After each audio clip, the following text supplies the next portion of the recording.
Au sommaire de cette édition, expulsion d'un représentant de Riek Machar par le Kenya vers le Soudan du Sud. Une situation qui inquiète l'opposition sud-soudanaise.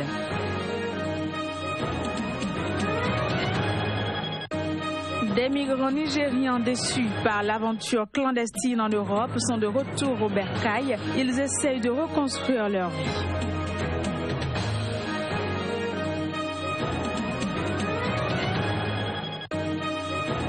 Juan Manuel Santos se dit reconnaissant envers l'Irlande du Nord.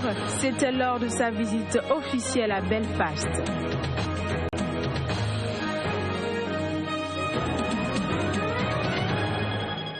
Bonsoir et bienvenue à toutes et à tous.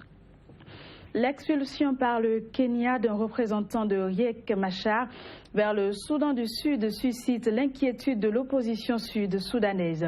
Et ce, à un moment où plusieurs pays de la région semblent prendre leur distance avec le chef rebelle et ancien vice-président exilé.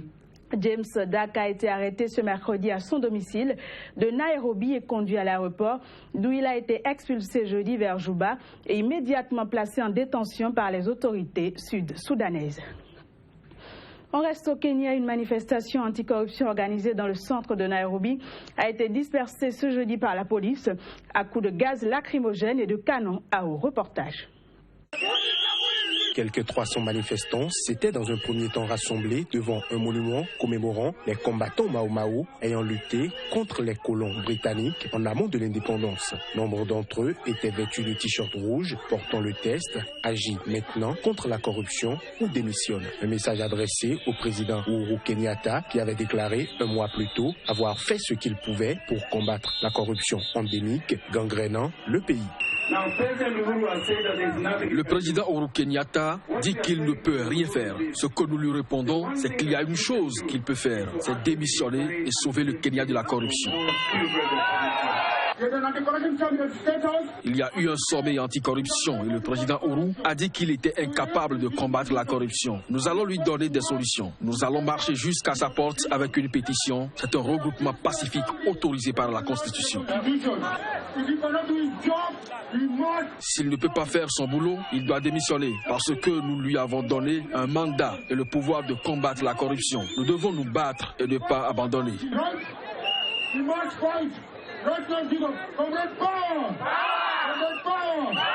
Brandissant des pancartes, emprisonner les corrompus ou rendre l'argent, les manifestants ont été dispersés par la police juste avant de débuter une marche à travers la capitale qui devait les emmener jusqu'au palais présidentiel. Une manifestation organisée à la suite de la publication dans la presse d'un audit interne questionnant certaines dépenses réalisées au sein du ministère de la Santé.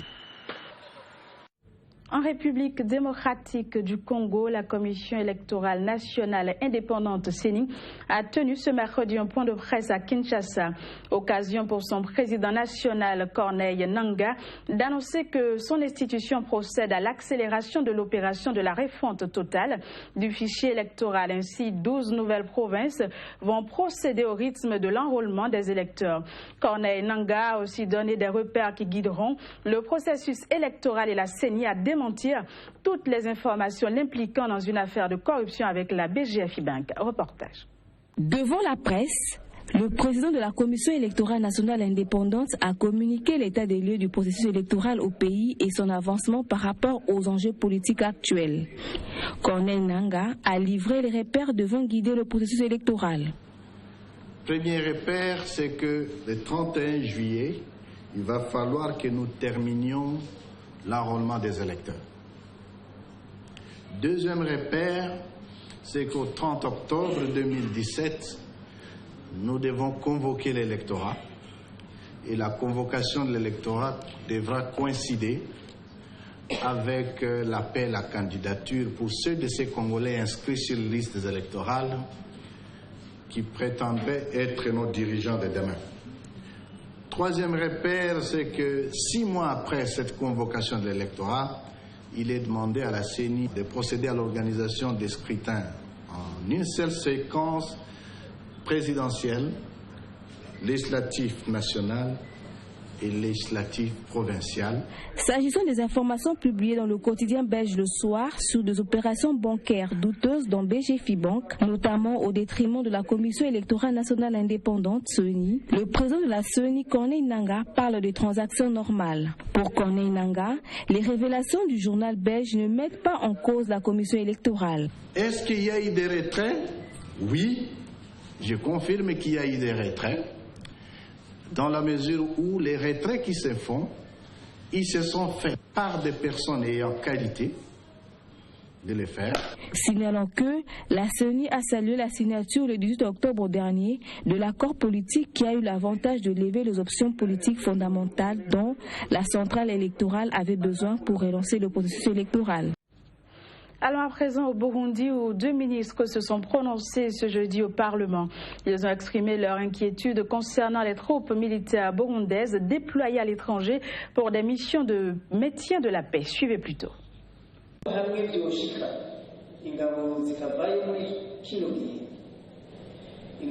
S'il arrive qu'il y a le retrait des militaires en ce moment, il y aura beaucoup de problèmes parce que ces terroristes Shebab pourront s'attaquer une nouvelle fois à la Somalie alors que les moyens militaires seront affaiblis, voire nuls.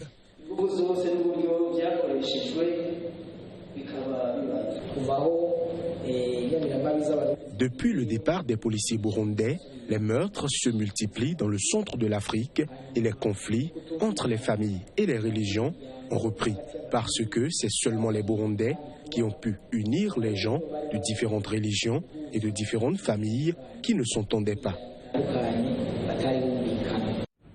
L'Eldorado européen, un objectif difficile à atteindre, du moins pour les migrants qui tentent de survivre en quête d'une vie meilleure.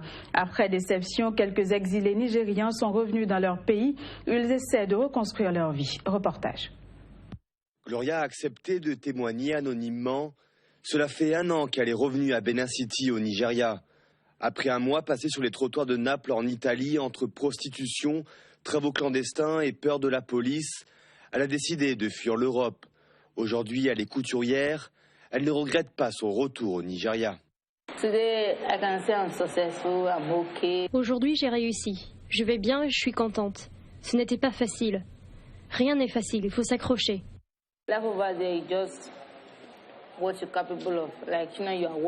C'est en travaillant que la vie est intéressante en Europe. Mais nous, ils nous emmènent là-bas clandestinement. Et la vie devient un enfer. Mike a bénéficié d'une aide de retour après le refus de sa demande d'asile en France.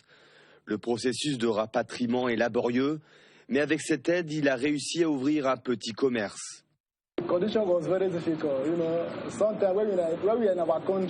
Les conditions étaient très difficiles. Ici, on pense que c'est mieux dans les pays européens. Mais quand tu arrives là-bas, tu découvres que c'est encore plus difficile qu'au Nigeria. Les conditions m'étaient très difficiles, donc j'ai décidé de partir. Le retour au pays pour les immigrés n'est jamais facile. Pression de la famille, peur d'être rançonné par les mafias qui ont arrangé le passage, incapacité à redémarrer une nouvelle vie. En 2015, ils étaient 3 fois moins à volontairement quitter la France par rapport à 2011. Entre-temps, le gouvernement français a fortement diminué l'aide de retour. Au Monte Peko, parc national dans l'ouest de la Côte d'Ivoire, les agents jouent au chat et à la souris avec les occupants illégaux, avec pour objectif de protéger une flore et une faune exceptionnelles. Mais fin juillet, le gouvernement a finalement mis ses menaces d'expulsion à exécution, forçant les occupants illégaux à partir. Il a également interdit aux villageois vivant en bordure du parc de travailler les champs qu'ils y avaient défrichés. Les images. Ces planteurs de cacao ont tout perdu.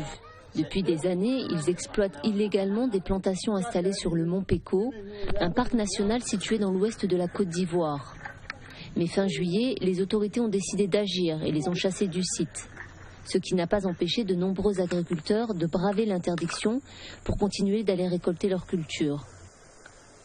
Il faut les sensibiliser, à les faire comprendre que la conservation des forêts, c'est dans leur intérêt, et que sans la forêt, on ne peut pas avoir cacaoculture durable, et que sans la forêt, il ne peut pas avoir la pluie, et que le réchauffement climatique, ça dure du fait qu'on détruit la forêt.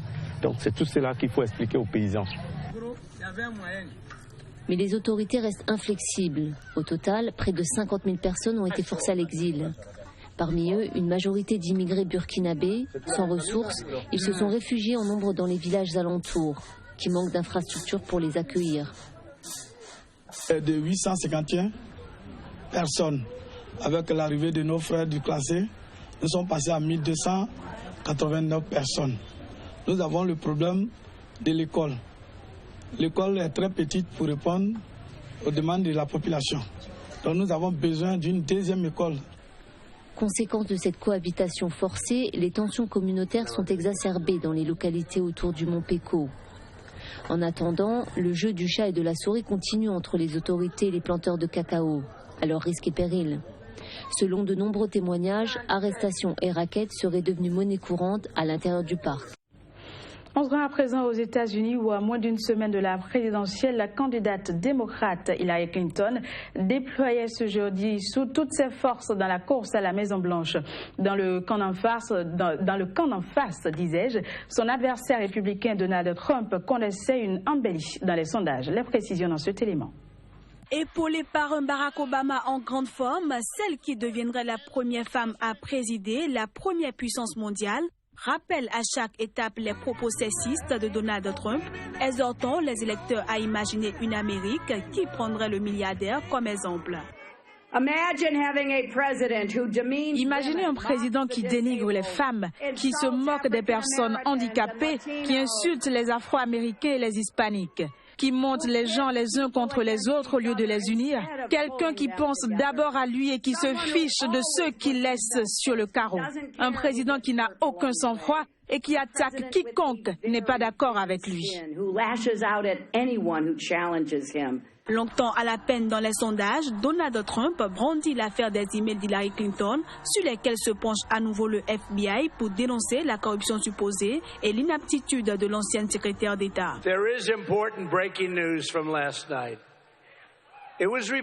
Il y a eu des informations importantes. Apparemment, le FBI mènerait une enquête criminelle contre Hillary Clinton, payée pour sa corruption au département d'État. Et cela en plus de l'enquête criminelle du FBI sur ses emails.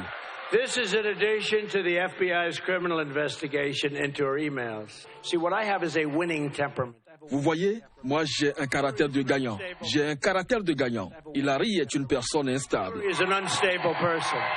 Plus de 27 millions d'Américains ont profité de la possibilité donnée aux électeurs de placer leur bulletin dans l'urne avant le 8 novembre, un vote anticipé qui permet de voir se dessiner quelques tendances à moins d'une semaine de la présidentielle. Pour la démocrate Hillary Clinton, qui a vu son rival Donald Trump la rattraper dans la dernière ligne droite, ces chiffres sont porteurs de bonnes et de mauvaises nouvelles.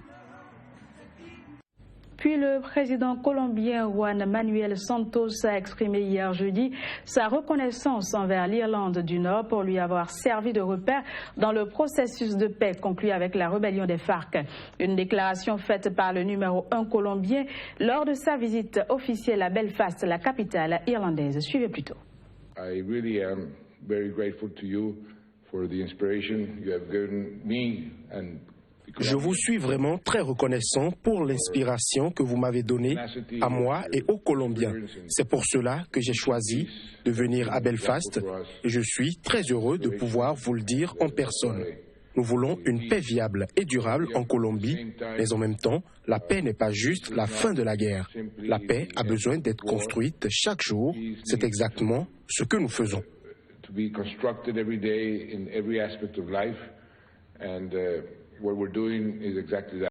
Voilà, ce sera tout pour ce journal. Merci de l'avoir suivi. Très bonne suite de programme sur SICA. À très bientôt.